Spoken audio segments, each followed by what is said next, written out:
अस्सलाम वालेकुम नाज़रीन, प्रोग्राम दो टोक के साथ मैं हूं आपकी होस्ट शुमाइला नवाज। नाज़रीन, साल 2024 इख्तिताम पजीर हो रहा है, बस कुछ ही घंटे बाकी रह गए हैं। बल्दियाती फैसलों और शहर की सूरत हाल पर आज एक नज़र डालेंगे। कितना काम हुआ शहर में और शहर कायद पाकिस्तान का गुंजान तरीन आबादी वाला शहर और सबसे बड़ा आबादी वाला शहर मसाइल का शिकार रहा। 2024 बहुत सारे चैलेंजेस लेके आया शहर कायद के वासियों के लिए। बल्दियाती इदारे भी मसाइल का शिकार रहे और शहरियों के मसाइल को किस हद तक वो ठीक कर सके, इस पर भी ज़रूर बात करेंगे। 2024 में शहर की हालत ज़ार में क्या बेहतरी आई और आवाम को किस तरह से रिलीफ दिया गया, ख़ासकर जो बल्दियाती इदारों की कारकर्दगी है उस हवाले से हम ज़रूर बात करेंगे कि बल्दियाती इदारों की कारकर्दगी क्या रही 2024 में। आवाम के पेचीदा मसाइल को हल करने में ये इदारे कहाँ तक कामयाब रहे। तरक्याती कामों ने शहर का नक्शा बदल दिया है, अच्छे मानों में नहीं, तकलीफ के मानों में। अवामी मुश्किलात और चैलेंजेस में इजाफा किया है इन तरक्याती कामों ने। क्यों दिए गए मुकर्रर वक्त पर मंसूबे मुकम्मल नहीं होते या क्यों नहीं हुए, ये भी हमारे टॉपिक का एक हिस्सा रहेगा। और सबसे तकलीफ दे वो कौन सा मंसूबा है जिसने शहर कायद के वासियों को रिलीफ देने के बजाय तकलीफ का जहर घोल दिया उनकी ज़िंदगियों में। शहर के जारी तरक्याती काम किस हद तक मुकम्मल हुए हैं और अगर अधूरे हैं तो कब मुकम्मल होंगे, ये तमाम आज के टॉपिक्स हैं। और इन पर बात करने के लिए मेरे साथ स्टूडियोज़ में मौजूद हैं सैफुद्दीन एडवोकेट साहब। किसी तारुफ के मोहताज नहीं, अक्सर हमारे साथ मौजूद रहते हैं और इनके तज्ज़ियों से हम इस्तिफ़ादा करते हैं और ये अपने तज्ज़ियों से हमें आगाह करते हैं। अपोजिशन लीडर हैं बल्दिया उज़्मा कराची के, नायब अमीर कराची जमात इस्लामी हैं। मलिक आरिफ अवान साहब भी हमें ज्वाइन कर चुके हैं, चेयरमैन मोमिनाबाद टाउन है और PTI से इनका ताल्लुक है। खुशामदीद कहेंगे सैफुद्दीन एडवोकेट साहब को। अस्सलाम वालेकुम सैफुद्दीन साहब। बहुत शुक्रिया आपका। सैफुद्दीन साहब, आप भी यहाँ पर आए आज ट्रैवल करके हमारे ऑफिस, तो किसी किस्म की मुश्किलात का सामना रहा या बहुत सुकून से आराम से पहुँच गए आप? देखें, पूरे शहर में जो ट्रैफिक का हाल है तो जाहिर है मुझे भी उसमें परेशानी का सामना करना पड़ा, लेकिन मेरे रास्ते में बराह रास्त कोई धरना वगैरह नहीं था। लेकिन इसमें एक चीज़ मैं ज़रूर कहूँगा कि देखिए, जो तरक्याती काम तो होंगे, तरक्याती काम तो सबसे बड़ी रुकावट बना हुआ था जो माशाल्लाह BRT के नाम से हो रहा है और जिसने तबाही फेर रखी है, तो वो ज़रूर रुकावट बना। लेकिन इस वक्त जो मौजूदा सूरत हाल धरनों के हवाले से है वो बराह रास्त कहीं पर रुकावट नहीं बनी।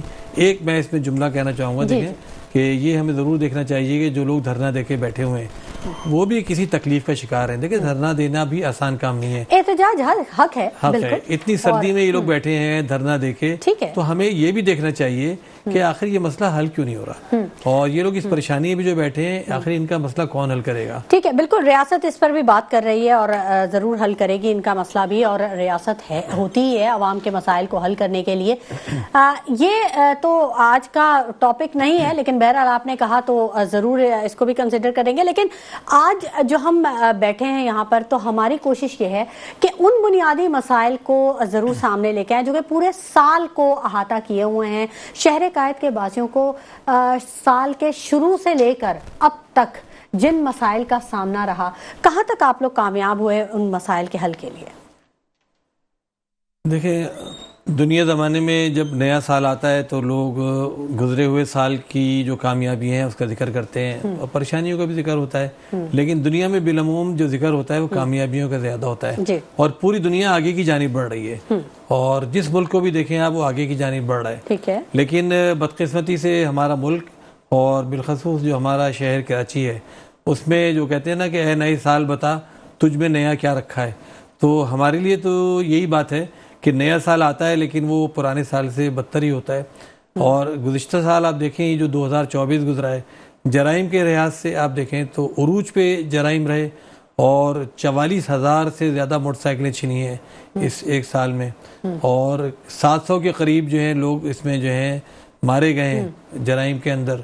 और इसी तरीके से मुख्तलिफ जराइम जो हैं वो बढ़े हैं, कम नहीं हुए। दूसरी जो बल्दियात के हवाले से जो कि हम बात कर रहे हैं बैठकर, तो दुनिया ज़माने में बल्दियात जो हैं वो लोगों की उम्मीदों का मरकज़ होती हैं और पाकिस्तान का जो आइन है उसने भी जो बल्दियात हैं उसके लिए कहा है कि पॉलिटिकल, फाइनेंशियल और एडमिनिस्ट्रेटिव ऑटोनॉमी इनको देनी है, इनको इख्तियारात देने हैं। लेकिन बदकिस्मती से जितनी भी सियासी हुकूमतें आती हैं उनकी कोशिश ये होती है कि बल्दियाती इदारों को कोई इख्तियार ना दिया जाए और सारे इख्तियारात अपने हाथ में रखे जाएं। तो उसका नतीजा फिर ये निकलता है कि जो बेसिक लेवल पे, जो ग्रास रूट लेवल पे जो प्रॉब्लम्स होती हैं उसको रिजॉल्व करने का कोई तरीका ही नहीं होता।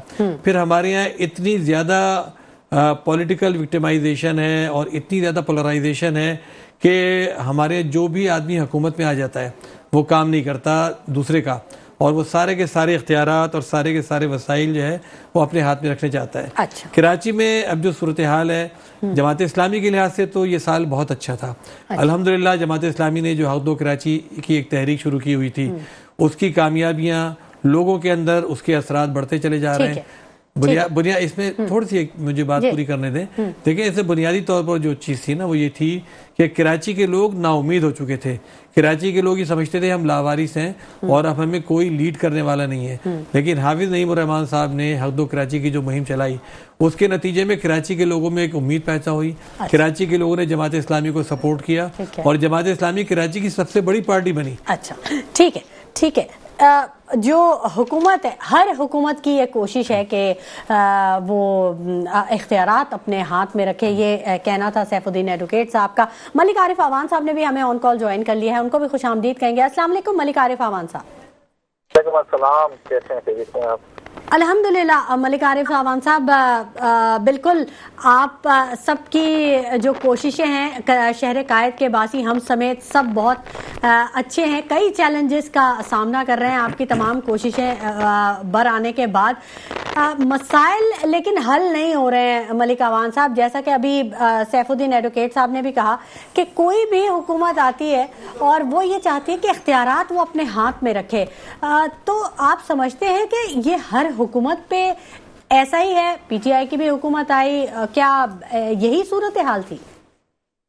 देखें, पीटीआई की जब हमारी गवर्नमेंट आई, जब हम बल्दियात हमारी केपीके में बाकी सूबों में हुई तो हमने इख्तियारात नीचे मुल्क दिए। इन्होंने तो किए ही नहीं, नीचे इख्तियारात ही नहीं दिए हैं। अब केएमसी के पार्लियामेंट लीडर बैठे हुए हैं अपोजिशन के, तो आप इनसे पूछें कि क्या क्या मेयर साहब क्या कर रहे हैं कराची के लिए। वो कहते हैं कि कराची मेयर है और कराची के लिए उन्होंने क्या किया है, क्या चेयरमैनों को क्या दिया है, क्या कुछ उसने किया। मुझे कोई एक चीज तो बता दे।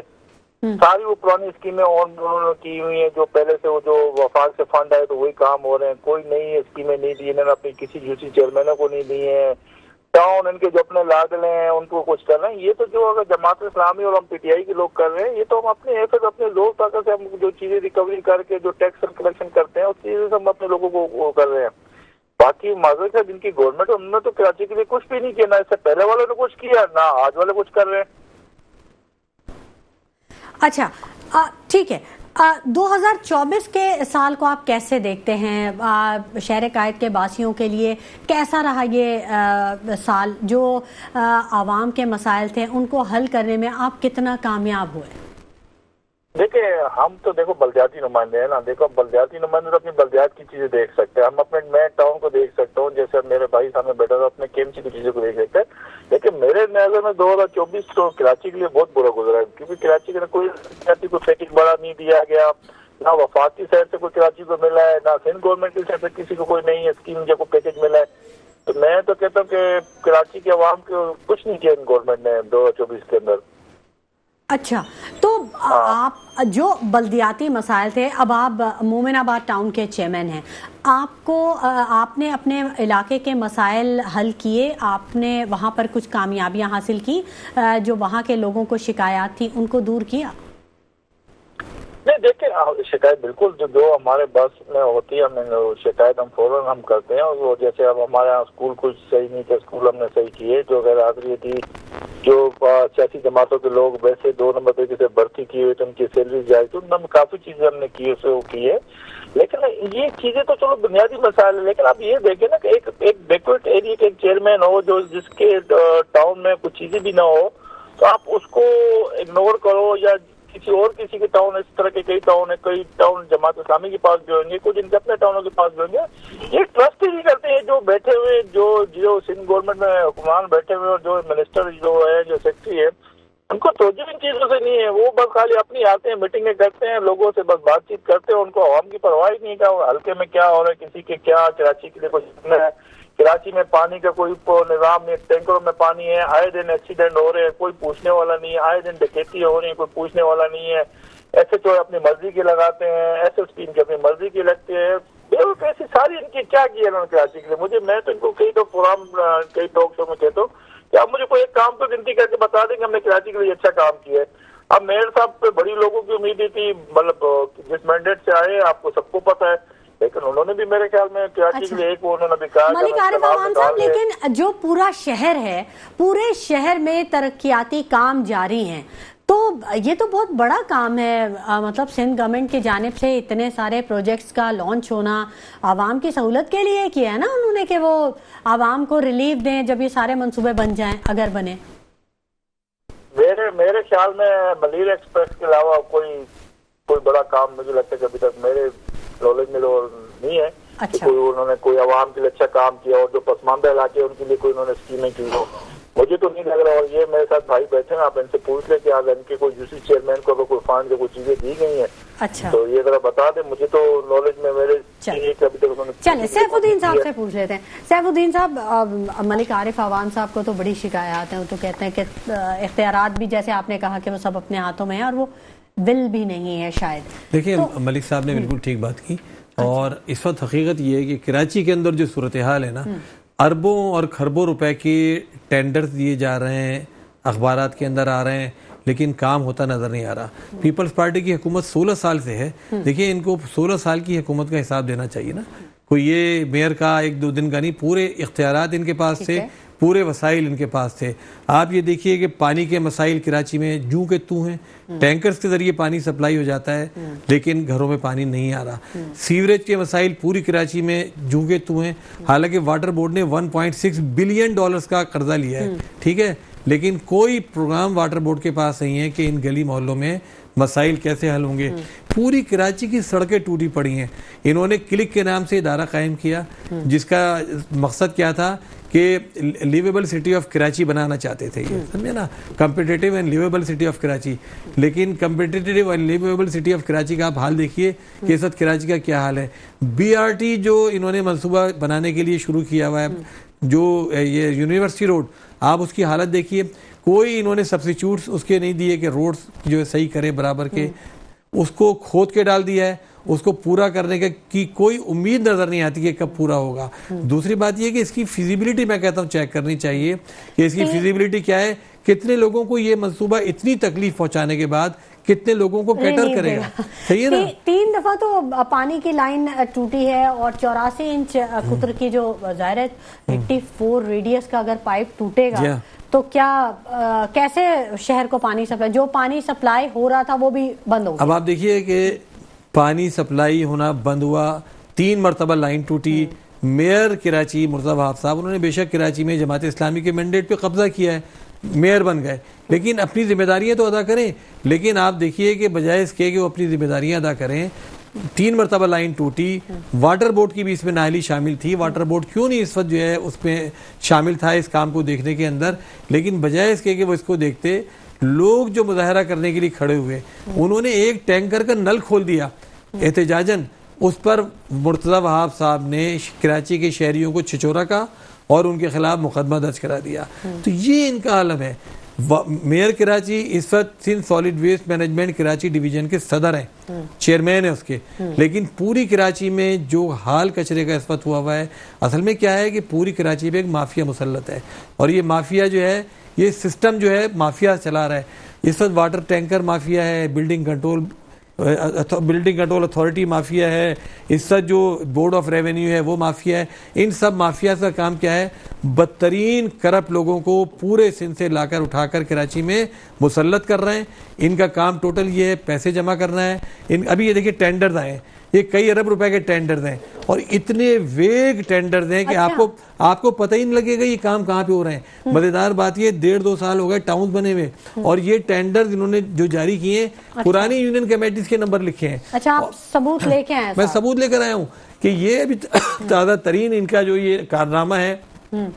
इसी तरीके से 7 अरब रुपए के टेंडर अच्छा, मलिक आरिफ अवान साहब से ही बात कर लेते हैं। इस बात को मैं जरा पूरा कर दूं। जी जी। अभी 7 अरब रुपए के टेंडर इन्होंने गुज़िश्ता दिनों दिए, उसका भी यही मामला था। क्लिक ने 4 अरब रुपए के ठेके दिए। ठीक है, आप पानी पी लें, कोई मसला नहीं, हम बात आपकी बिल्कुल मुकम्मल कर लेंगे। मलिक आरिफ अवान साहब से बात कर लेते हैं जब तक। मलिक आरिफ अवान साहब, देखें, शिकायत या इल्जामात ठीक है, लेकिन आपके कितने टाउन हैं जो कि पीटीआई के अंडर में इस वक्त कराची के टाउन मौजूद हैं? इस टाइम हमारे पास 3 टाउन हैं पीटीआई के पास। सदर टाउन 3 टाउन हमारे पास। 3 टाउन है। अच्छा, ठीक है, उन टाउन से बात कर लेते हैं। मलिक साहब, ये बताइए, उन टाउन में से जो आवाम को जिन चैलेंजेस का सामना था या जिन मसाइल का सामना था, उनमें से कोई एक मसला जो उन तीनों में से कहीं पर आपने हल करवा दिया, उसके बारे में बताइए। देखिए, मेरे पास, मैं अपने टाउन की बात करता हूँ, बाकी टाउनों की देखिए मैं आपको वो रिपोर्ट पार्टी में जमा कराते हैं। अब जैसे मेरे भाई ठीक है, आप अपने टाउन की बात करें, अपने पास होंगे। ठीक है, मोमिनाबाद की बात करता हूँ। देखिए, हमारे टाउन में ये पोजीशन थी कि जिस दिन मैंने उसका चार्ज लिया, आप यकीन करें कि हमारी पूरी बिल्डिंग नहीं थी। ठीक है, नया टाउन बना तो उसकी बिल्डिंग आज तक नहीं, अभी वो क्लिक ने उसके वो किए हुए टेंडर अभी तक वो नहीं हो सके।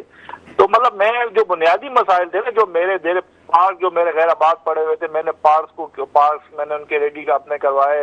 और स्कूल जो मेरे वीरान पड़े हुए थे, जहाँ को जाके नशाई बात जाके बैठे नशा करते थे, वो मैंने स्कूल सही करवाया। स्कूलों में आज अल्लाह का शुक्र है कि मेरे हर स्कूल में 300 साढ़े 300 बच्चे प्लस पढ़ रहे हैं। मतलब मैं जो बुनियादी लोगों के मसाइल थे, और एक जो मेरे बैकवर्ड एरिया मेरे से कल सामान्य प्रोग्राम किया है, कुछ पिछले हफ्ते में से ARY नहीं किया, मैंने काफी चीजें उनको हाईलाइट करके बताई। फिर मुझे बाद में कॉलेज भी शुरू हो जाती है कि आप गलत कर रहे हैं। मैं कैसे गलत कर रहा हूँ? देखिए, 30-40 साल से एरिया को इग्नोर किया गया है। देखो, कराची को मैंडेट मिला है, जमात इस्लामी को, पाकिस्तान तहरीक इंसाफ पीटीआई को मैंडेट मिला है, आवाम ने वोट दिया है। तो हमारा फर्ज बनता है कि हम अपने इलाके की खिदमत कर सके, अपने टाउन की कर सके, अपने कराची की कर सके। हम जब मेयर साहब से मीटिंग करते हैं तो मेयर साहब कहते हैं कि पूरा कराची मेरा, मैं किसी को सबको एक नजर से देखता हूँ, लेकिन मैं कहता हूँ बिल्कुल एक नजर से नहीं देखते, वो सबको नजर से देखते हैं। अपने लोगों को अलग करते हैं, हमें अलग करते हैं। अभी पिछले दिन एक मीटिंग थी रिसेंट, उन्होंने अपने 13 टाउन चेयरमैन बुला लिए जो हमारे जमात के और हमारे किसी एक के साथ उनके मिनिस्टर ने मीटिंग नहीं की। तो मतलब इस तरह की ज्यादती की जाती है ना। देखो, पूरा कराची है। खबर तो ये आई थी कि आपने शिरकत नहीं की उस मीटिंग में। नहीं, शिरकत, उन्होंने दावत इन्विटेशन ही नहीं आई। आप ये बैठे हैं मेरे भाई, आप इनसे पूछे, इनके 9 टाउन चेयरमैन थे, कोई गए थे, इनसे पूछे, किसी को आई थी इन्विटेशन? नहीं आई थी। तो आपने क्या किया फिर? आपने क्यों ये रजिस्टर करवाया? आप इनके खिलाफ प्रोटेस्ट कर, इनके खिलाफ अपने मतलब इनके क्या कर्जा बताए इनको? तो हम तो एप्लीकेशन दे दे के थक गए हैं। अच्छा, ऑफिसर इनको जो सेंसिंग का सफारिश आता है, यहाँ के किसी को डायरेक्टर लगा देते हैं, जो जुम्मे वाले दिन चला जाता है और पीर वाले दिन आते हैं। मतलब कोई निजाम ही नहीं है ना। हम तो कंप्लेन किसको करें? अब ये तो बताए ना। अच्छा। देखो, हम पिछले दिनों देखो कराची में जनरल साहब आए, इन्होंने आसिम मुनीर साहब आए, उन्होंने बिजनेसमैनों के साथ कमेटी में मीटिंग की। बहुत सारी अच्छी बात है कि वहाँ एक मैं कराची का वाइट टाउन चेयरमैन था उस मीटिंग के अंदर, जिसके अंदर मैंने ऐसे मैं बिजनेस की जरूरत गया था, वैसे नहीं किया था। उसमें मैंने जब बाद में मैंने कहा क्या छोटी, हम तो जिनको कहते हैं डीसी दूसरे दिन वो काम ही नहीं करते हैं, वो उल्टा हटा के वो उधर कर देते हैं। तो कहते हैं इंशाल्लाह आगे नहीं होगा। कैसे नहीं होगा? क्या चेंजिंग हुई है? अब 1.5-2 साल हमें बल्दियात का बना हुआ हो गया, पीछे 2 साल रह गया।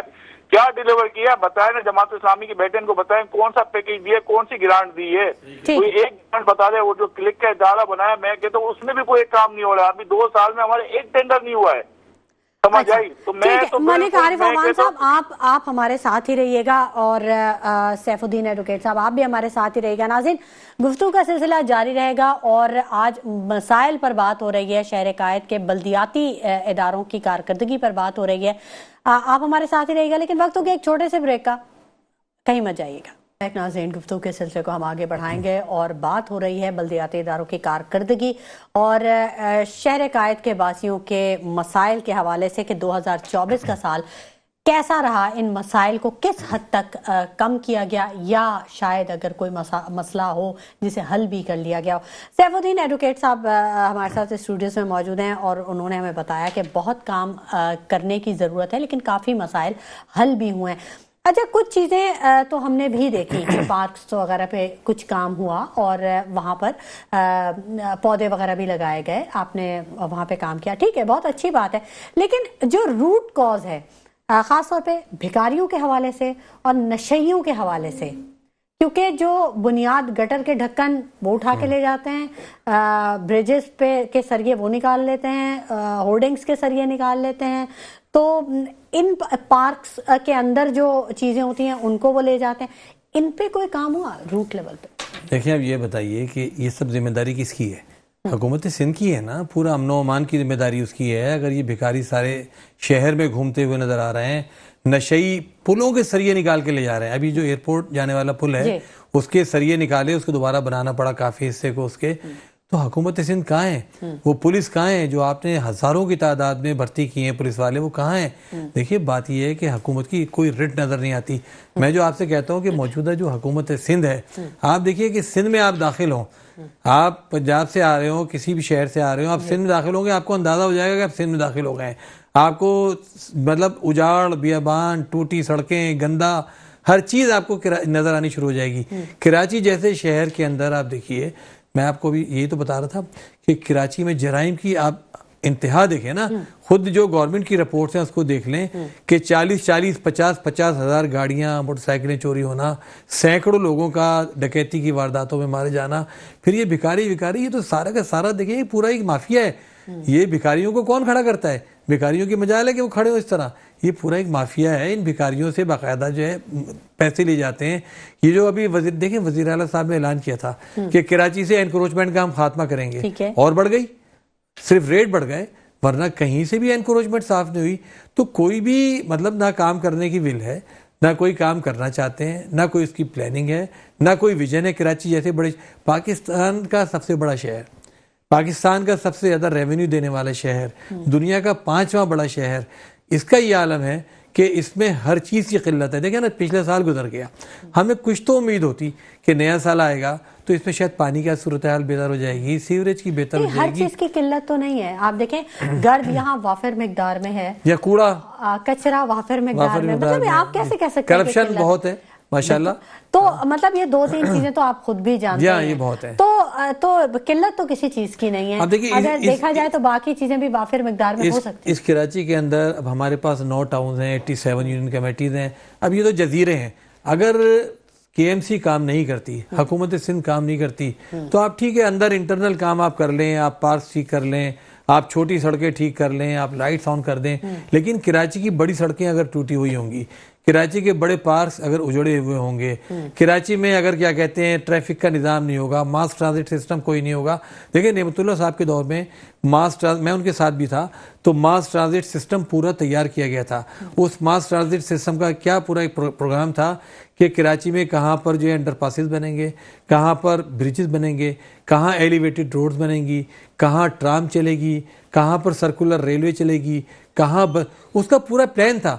आप देखिए, उन्हीं 4 सालों में अमल दरामद शुरू हो गया, अंडरपासेस बनने शुरू हो गए, ब्रिजेस बनने शुरू हो गए। नेमतुल्लाह साहब 900 बसें लाए थे, ग्रीन बसेस, आप सबको याद होगा चलती थी। आज वो कबाड़ खाने में खड़ी हुई हैं। 900 बसेस जो कराची के लिए नेमतुल्लाह साहब लाए थे, वो कबाड़ खाने में खड़ी तो अभी भी चल रही हैं। रेड बसेस आई हैं, कितनी है बसेस आई हैं। आप बताइए कि 100 बसें उन्होंने, वजीर आजम साहब आए थे कराची के लिए 150 बसों का ऐलान। कराची जैसे शहर में 100 बसें, 150 बसें। आप बताइए, पंजाब के अंदर, लाहौर के अंदर अल्लाह ताला उसको और तरक्की दे, लेकिन वहाँ ऑरेंज ट्रेन चल रही है, वहाँ मेट्रो बसेस चल रही हैं, वहाँ पर क्या क्या चल रहा है आप जाके तो देखिए। कराची और लाहौर का फर्क देखिए आप। तो देखिए ना, BRT बना तो रहे हैं, BRT बना रहे हैं, किस मुसीबत से बना रहे हैं? पूरे शहर को अजाब में मुब्तला कर दिया है। आइंदा ये BRT कितने लोगों को कैटर करेगा इसका कुछ नहीं पता, कितने अरसे में बनेगा कुछ नहीं पता, इसकी लागत कितनी बढ़ जाएगी कुछ नहीं पता। अच्छा, ये सारी चीजें वर्ल्ड बैंक से कर्जा लेके। ठीक है, हाजी नवाज अली बरोही साहब ने हमें ज्वाइन कर लिया, उनको खुश आमदीद कहेंगे अपने प्रोग्राम में। अस्सलाम वालेकुम हाजी नवाज अली बरोही साहब। वालेकुम अस्सलाम, क्या हाल है? खैरियत से आप ठीक हैं? जी हाजी साहब, आप भी गुफ्तगू सुन ही रहे हैं। जो सूरत हाल है शहर कायद के बासियों की, यकीनन आप भी सड़कों पे जब ट्रैवल करते होंगे तो देखते होंगे कि पूरा शहर जो है वो इस वक्त गैर तकमील शुदा मंसूबों की जद में है, और शहर कायद के जो रहने वाले शहरी हैं वो इन मसाइल की जद में हैं। तो कब तक ये सूरत हाल रहेगी, कब तक ये सामना करना पड़ेगा, कुछ बताएंगे आप? अच्छा, मैं आपको एक बात बताते चलूं कि मेयर साहब का जब हलफ हुआ था तो उसमें चेयरमैन बिलावल भुट्टो जरदारी साहब ने एक बयान दिया था, मीडिया टॉक की थी कि कराची का जवाब जो है ना 4 साल के बाद मैं दूंगा। माजी में जो है, जिस तरह मैं आप मंगोपीर टाउन के हवाले से बात करूंगा कि मंगोपीर टाउन में जो चाहे मेयर गुजरा है या MNMPs गुजरे हैं, जो नाइंसाफियां हुई हैं डिस्ट्रिक्ट वेस्ट में, खासतौर पर मंगोपीर के जो एरियाज है, खासतौर पर देही एरियाज है, उसकी मैं आपको क्या मैं मिसाल दूं, क्या आपको बताऊं। जिस तरह जो नाइंसाफियां हुई हैं, ना डिस्ट्रिक्ट वेस्ट ने यहाँ दफ्तर दिया, ना मेयर कराची जो थे, जो नाजम कराची थे, जो नजरअंदाज किया है, आपको मैं क्या बताऊं।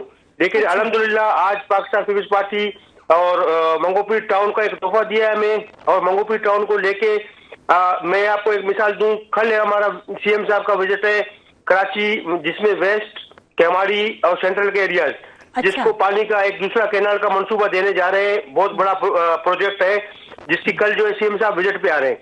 तो पाकिस्तान पीपल्स पार्टी जो है ना कराची में खासतौर पर कच्ची आबादी और देर इलाकों में काम करती है।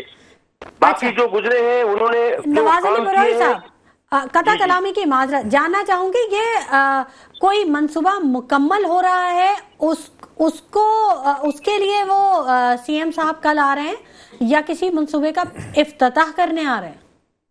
CM साहब जो है ये काम हमारा तकरीबन 50% हो चुका है। CM साहब काम में तेजी लाने के लिए कल आ रहे हैं, काम को और हम तेजी लाएंगे और जल्द से जल्द डिस्ट्रिक्ट वेस्ट और केमाड़ी और सेंट्रल के कुछ एरिया हैं, उसका जो पानी का इशू है वो हम हल करने जा रहे हैं। चलिए, ये तो बहुत अच्छी बात है, यानी टैंकर माफिया से निजात मिल जाएगी मंगोपीर टाउन के लोगों को एटलीस्ट। सिर्फ मंगोपीर नहीं, डिस्ट्रिक्ट वेस्ट और डिस्ट्रिक्ट केमाड़ी, उसके साथ साथ जो है सेंट्रल के भी कुछ एरियाज हैं, जिससे हम टैंकर माफिया को जो है हम निजात दिलाएंगे। अच्छा, और कितना अरसा लगेगा, कोई टाइम फ्रेम दे सकते हैं हाजी नवाज अली बरोई साहब? देखिए, पाकिस्तान पीपल्स पार्टी का जो है कोशिश है कि इसको जो है ना 5 से 6 महीने में मुकम्मल करेगी। 3 से 4 महीने में 50% काम हो चुका है। सर, 5 से 6 महीनों का आपने टाइम दिया, यहाँ 16 सालों से हुकूमत थी, तो तब क्यों नहीं ये काम मुकम्मल हुआ? मतलब ये किल्लत तो पहले से मैंने माजी में मैंने आपको कहा कि MNMP जो गुजरे हैं, मेयर गुजरे हैं कराची के, नाजिम कराची के गुजरे हैं, या डिस्ट्रिक्ट वेस्ट के जो नाजिम गुजरे हैं, उन्होंने इलाकों को हमेशा नजरअंदाज किया। तो इसका मतलब है कि सेंट्रल गवर्नमेंट जो पीपल्स पार्टी की हुकूमत थी उसकी रिट नहीं थी पहले? देखिए, पीपल्स पार्टी में हुकूमत में आपको याद होगा, मीडिया इस बात का गवाह है कि यूसुफ कोट जो है ना वो एक सैलाबी मंजर पेश करता था। आज वही यूसुफ कोट है। पीपल्स पार्टी की मरूमी मिन्नत है कि यूसुफ कोट में आज कोई पानी नहीं तैरता और लोग जो है ना उस सैलाब से लोगों की जान छूट गई। आपके इल्म में होगा ये बात। अच्छा, ठीक है। ये चेयरमैन बिलावल भुट्टो साहब खुद वहाँ आए थे, विजिट किया और उन्होंने एक बड़ी स्कीम दी। आज वो स्कीम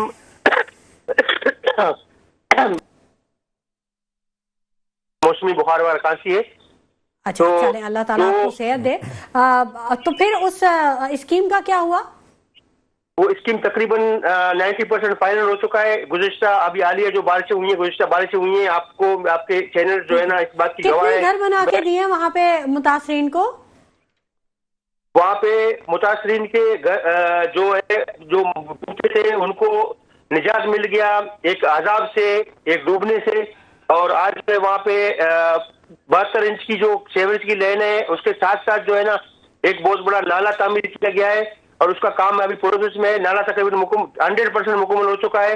इंटरनल गलियों का काम भी चल रहा है। इंशाल्लाह इसको बहुत जल्द इंशाल्लाह मैं आपको दावत दूंगा वहाँ पे यूसुफ कोट में, UC6 में, UC5 में। ठीक है, आप आके देखेंगे कि रोड की तामीर भी तामीर का काम भी चल रहा है उसके साथ साथ, और सेवरेज का काम भी चल रहा है। अच्छा, ठीक है हाजी नवाज अली बरोई साहब, इसका मतलब है कि गवर्नमेंट आपको फंड्स भी पूरे दे रही है, सपोर्ट भी पूरे दे रही है, लेकिन जो दूसरी जमातें हैं, जमात इस्लामी के जो टाउन चेयरमैन हैं या PTI के जो टाउन चेयरमैन हैं, उनको बड़ी शिकायत है। आपको कोई शिकायत तो नहीं है गवर्नमेंट से?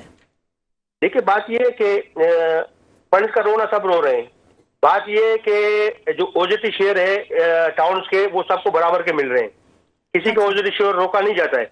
उसके साथ साथ एक इदारा है क्लिक, जो क्लिक भी काम कर रही है, उसमें भी OJT शेयर तमाम टाउनों के बराबर आ रहे हैं, सब टाउनों को बराबर मिल रहे हैं। ठीक है, बहुत शुक्रिया हाजी नवाज अली बरोई साहब, बहुत शुक्रिया कि आपने अपने कीमती वक्त में से हमारे प्रोग्राम के लिए वक्त निकाला। सैफुद्दीन एडवोकेट साहब, आपका बहुत शुक्रिया कि आपने अपने कीमती वक्त में से प्रोग्राम के लिए वक्त निकाला और आप यहाँ पर आए। लास्ट कमेंट अगर आप देना चाहें तो वन लाइनर जल्दी से दे दें। देखिए, लास्ट कमेंट तो मैं देना चाहूँगा कि हमारा पीपल्स पार्टी से मुतालबा सिर्फ ये है कि भाई तासुब ना करो, सबको बराबरी की बुनियाद पर लेके चलो। बेशक आपने मैंडेट पर कब्जा किया है, हम मेयर साहब से यही तो कहते हैं कि भाई फंड सबको आप बराबरी की बुनियाद पर दीजिए, करप्शन को रोकिए। आप ये नाइंसाफी हो रही है, बाहर से करप्ट लोगों को लाकर अफसरान लगा रहे हैं, इसको खत्म कीजिए। ठीक है, बहुत शुक्रिया। करप्शन को रोकना होगा, इदारों की कारकर्दगी पर बहुत बड़ा सवाल है और इन सवालों को हल करना होगा, आवाम को जवाब देना होगा। बहुत काम करने की ज़रूरत है और उम्मीद हम यही करते हैं कि आने वाला नया साल आवाम के लिए कुछ खुशखबरी लेके आए, आवाम के लिए कुछ बेहतर सहूलियात, कुछ रिलीफ लेके आए, ताकि शहर कायद के वासियों को भी कुछ रिलीफ महसूस हो। इसी के साथ शुमाइला नवाज को इजाज़त दीजिए। अपना बहुत ख्याल रखिएगा। अल्लाह ने के बाद।